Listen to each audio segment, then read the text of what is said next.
जंगल किनारे एक गांव में रामू नाम का एक साधारण किसान था। इसके पास जमीन का एक छोटा सा टुकड़ा था। जीवन की मेहनत से उसे गुजारा चलता था। उसके पास एक बकरी भी थी जिसका नाम था मुनमुन। मुनमुन सिर्फ बकरी नहीं थी, बल्कि रामू का एक वफादार साथी थी। वह समझदार थी और अक्सर अपने मालिक को मुसीबत से निकालने में मदद करती थी।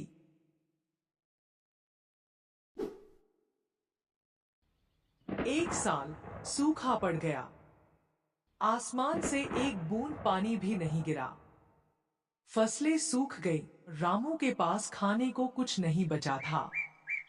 उसकी आंखों में उदासी साफ दिखाई दे रही थी। मुनमुन अपने मालिक की इस हालत को देखकर बहुत दुखी हुई।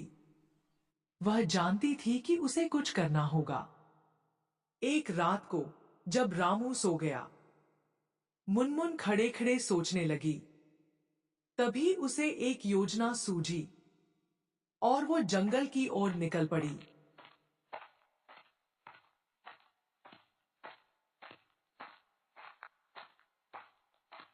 जंगल अजीबोगरीब जानवरों से भरा हुआ था। उस जंगल में कुछ साधारण और कुछ विचित्र जानवर रहते थे। उसी जंगल में एक बुढ़ा भेड़िया भी रहता था जो हमेशा किसी न किसी जानवर के तलाश में रहता था। पर अब वो शिकार नहीं कर पाता था। रोज की तरह आज भी भेड़िया शिकार पर निकलता है।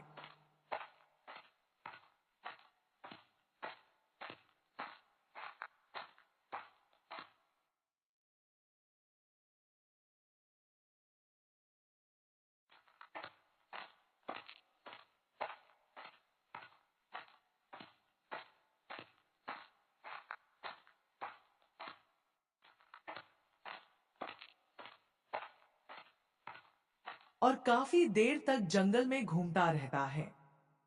तभी उसे कुछ दूरी पर मुनमुन बकरी आती दिखाई देती है। और वो विचार करता है। ये किस तरह का अजीब से जानवर चला आ रहा है। इसे तो पहले कभी जंगल में नहीं देखा। भेड़िया यही विचार करके बकरी के सामने कूद पड़ता है और उससे कहता है। तुम्हें पहले कभी इस जंगल में नहीं देखा। क्या तुम इस जंगल में पहली बार आई हो? जल्दी से बताओ ताकि मैं तुम्हें अपना शिकार बना सकूं। भेड़िए की बात सुन बकरी डर जाती है और मन ही मन सोचती है। ये आज मैं कहाँ फंस गई। अगर मैंने इस भेड़िए को बता दिया कि मैं एक बकरी हूँ और पास के गांव से आई हूँ, तो ये मेरा शिकार कर लेगा। मुझे इससे बचने की कोई तरकीब लगानी होगी। मुनमुन कुछ देर सोचने के बाद भेड़िए से कहती है। रुकिए रुकिए भेड़िए बाबा, आप मेरा शिकार मत करो, नहीं तो आप मुझे खाने के बाद मर जाओगे। मैं एक जहरीली बकरी हूँ और मेरा स्वाद भी कड़वा है। मैं बहुत सालों से इस जंगल में एक गुफा में रहती हूँ और कभी कभी बाहर निकलती हूँ। बकरी की बात पर भेड़िया कहता है। तुम मुझे बेवकूफ नहीं बना सकती। जंगल में केवल सांप ही जहरीला होता है, बाकी कोई नहीं। अब मेरा खाना बनने के लिए तैयार हो जाओ। बकरी फिर से कहती है। रुकिए भेड़िए बाबा, मेरा विश्वास करो, नहीं तो आपको मेरा शिकार करने के बाद अपनी जान गंवानी पड़ेगी। अगर ऐसा नहीं होता तो जंगल के राजा मेरा कभी का शिकार कर लिए होते, क्योंकि मैं उनकी गुफा के पास ही रहती हूँ। आप चाहो तो चलकर उनसे पूछ सकते हो। बकरी की बात इस बार सुन भेड़िया मुनमुन की बात मान जाता है और उसे वहां से जाने देता है। बकरी अपनी चालाकी से अपनी जान बचा लेती है और जंगल में आगे की ओर जाती है। काफी दूर जाने के बाद मुनमुन देखती है कि एक सुनहरी मुर्गी कुछ दूरी पर एक झाड़ी में फंस गई है और मदद के लिए किसी की तलाश में खड़ी है। मुनमुन चालाक के साथ काफी दयालु भी थी और उसे मुर्गी की इस हालत पर दया आ जाती है और मुनमुन अपनी सींगों से उस झाड़ को मुर्गी के ऊपर से हटा देती है। अपने ऊपर से झाड़ को हटा देख मुर्गी को राहत मिलती है और वो बकरी से कहती है, तुम्हारा बहुत बहुत धन्यवाद बहन, जो मुझे इस झाड़ से निकाल लिया। पर मैंने कभी तुम्हें इस जंगल में नहीं देखा और तुम काफी परेशान भी लग रही हो।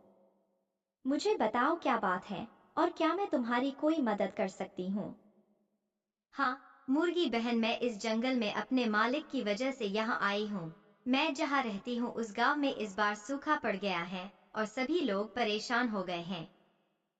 मेरे भी मालिक की सब फसल खराब हो गई है, जिसकी वजह से वे काफी दुखी हैं। और मैं यहाँ इस जंगल में अपने मालिक की परेशानी दूर करने का उपाय ढूंढने आई हूँ। मैंने सुना है ये जंगल तरह तरह के पशु पक्षियों से भरा है। हाँ बहन, तुमने एकदम सही सुना है। यहाँ हर तरह के पशु और पक्षी हैं। मैं भी उनमें से एक हूँ। तुम घबराओ नहीं, मैं तुम्हारी मदद करती हूँ।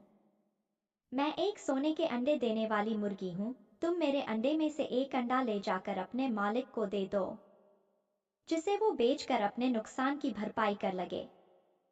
मुर्गी की बात सुन मुनमुन पास ही रखे अंडों में से एक अंडा ले लेती है और अपने गांव में अपने मालिक के पास आ जाती है।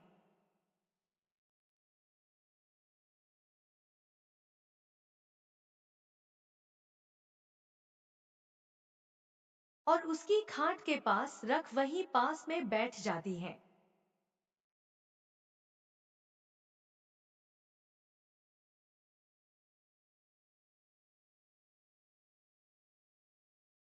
अगली सुबह मुनमुन रामू को जगाने लगी। रामू ने आंखें मलते हुए पूछा, क्या हुआ मुनमुन, इतनी जल्दी क्यों जगाया?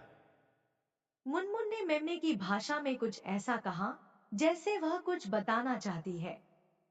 रामू ने समझा कि मुनमुन को कुछ जरूरी बात कहनी है। रामू जैसे ही खाट से खड़ा हुआ, वह हैरान रह गया। उसे समझ नहीं आ रहा था कि यह सोने का अंडा कहां से आया। उसने मुनमुन को प्यार से सहलाया और सोने के अंडे को अपने साथ ले आया।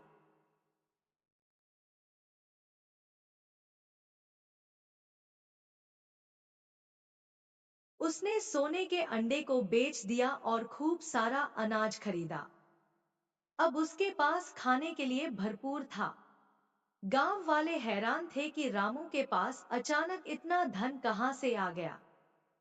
कुछ लोग ईर्ष्यालु भी थे। उन्होंने रामू पर कई तरह के आरोप लगाए, लेकिन रामू चुप रहा। वह जानता था कि सच्चाई क्या है और उसे मुनमुन पर पूरा भरोसा था। रामू के घर के पास ही एक घर और था, जिसमें एक लालची किसान रहता था।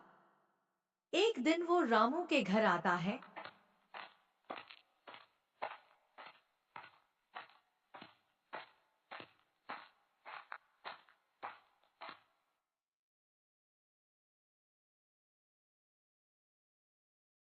और रामू से अमीर बनने का राज पूछता है। रामू एक अच्छा आदमी था। वो अपने पड़ोसी को सब बात बता देता है कि किस तरह उसकी बकरी जंगल से जाकर एक सोने का अंडा लेकर आई। रामू की बात सुन उसका पड़ोसी अपने घर चला जाता है।